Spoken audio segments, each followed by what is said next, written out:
Joint family میں رہنے کی شرعی حیثیت کیا ہے؟ بہت ہی قیمتی سوال ہے۔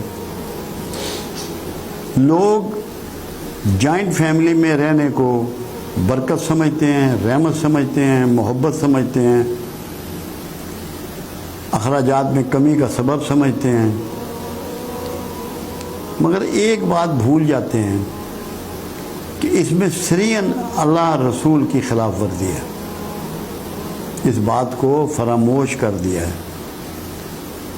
کیونکہ جوائنٹ فیملی میں اکثر بھائی ساتھ رہتے ہیں، کبھی کبھی کوئی بہن ساتھ رہتی ہے، کسی کا چچا ساتھ رہتا ہے۔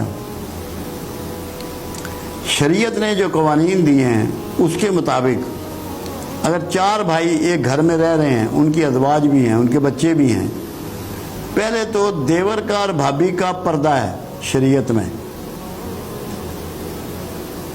ایک ہی چھت کے نیچے 2 نامحرم نہیں رہ سکتے، یہ حرام ہے۔ دوسرے نمبر پہ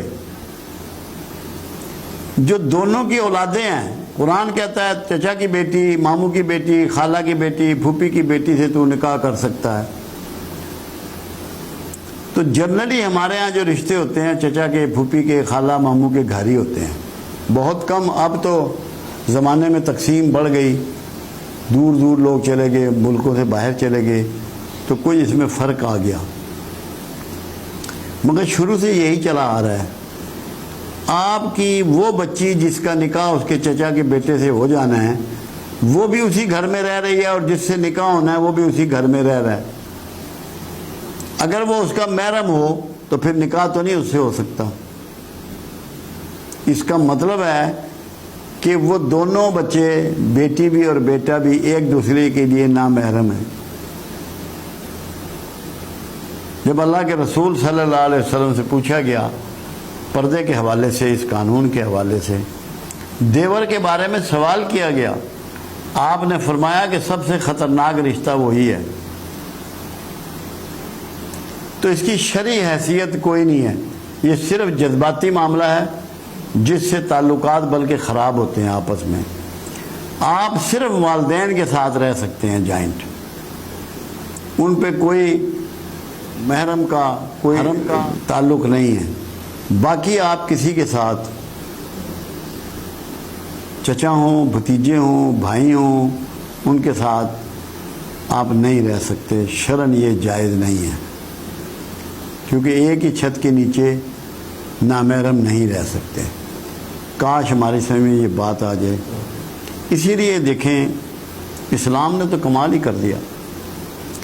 جب باپ فوت ہو جاتا ہے، امیڈیٹلی اللہ تعالیٰ اس کی جائیداد بھائیوں میں، بہنوں میں بانٹ دیتا ہے کہ جاؤ اپنی اپنی جگہ جا کے رہو، اکٹھے مت رہنا، خرابیاں جنم لیں گی، بہت سی اخلاقی برائیاں جنم لیں گی۔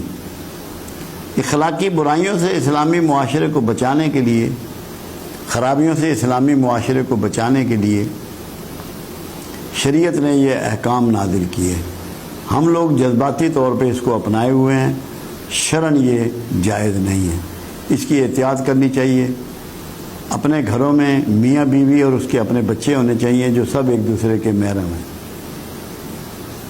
ساس سسر بھی محرم ہوتے ہیں۔ اگر ایک شوہر کے نکاح میں 2 بہنیں ہیں تو وہ ایک بہن محرم ہوتی ہے اس کی، کیونکہ اس سے نکاح نہیں ہو سکتا۔ مطلب آپ دینی طور پہ یہ سمجھ لیں کہ کون محرم ہے اور کون نامحرم ہے۔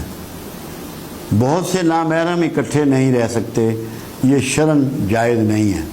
اس لیے اکٹھے رہنے کی کوئی اسلامی حیثیت نہیں ہے، یہ جذباتی تعلق کی ایک بات ہے۔